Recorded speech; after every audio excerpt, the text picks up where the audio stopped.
kabisyo! This is DJ Robin Shena of 90.7 Love Radio at welcome to our YouTube channel! Yes! So for today, ang ituturo ko para sa DIY natin ay kung paano walis. Yun lang pala. Akala mo naman hindi mo kayang gawin, di ba? Pero, ang special dito sa ituturo ko sa inyo ay kung paano magwalis effectively. Hindi kasi di ba ngayon, since naka-lockdown tayo at quarantine, may mga bagay-bagay tayo na mga napapansin na hindi naman natin dati napapansin. So, kung inyong mapapansin, kung mapapansin nyo, di ba, ano ba nagpapahirap sa pagwawalis natin? At yun ay ang mga buhok, mga pasaway na buhok, di ba? So, ang ituturo ko sa iyo, kabisyo, sa loob ng 3 minuto ay kung paano magwawalis. May H. Lumalabas yung pagiging kamampangan ko. Kung paano magwawalis na makukuha mo.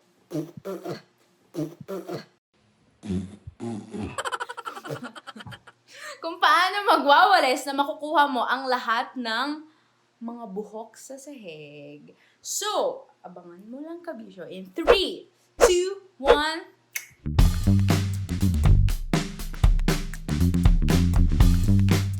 Hello! Ang mga kailanganin natin para sa gawain ito ay, una, of course, walis.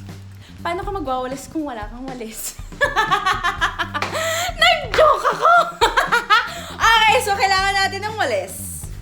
Ang pangalawang kailangan natin ay, syempre, dustpan.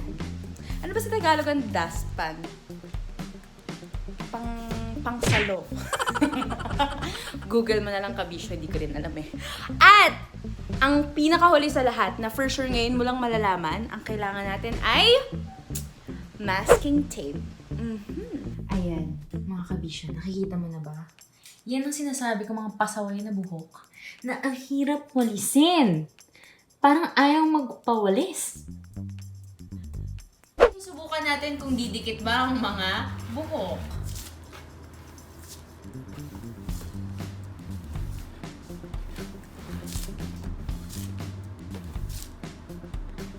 Oh man, dumikit nga! A few inches later.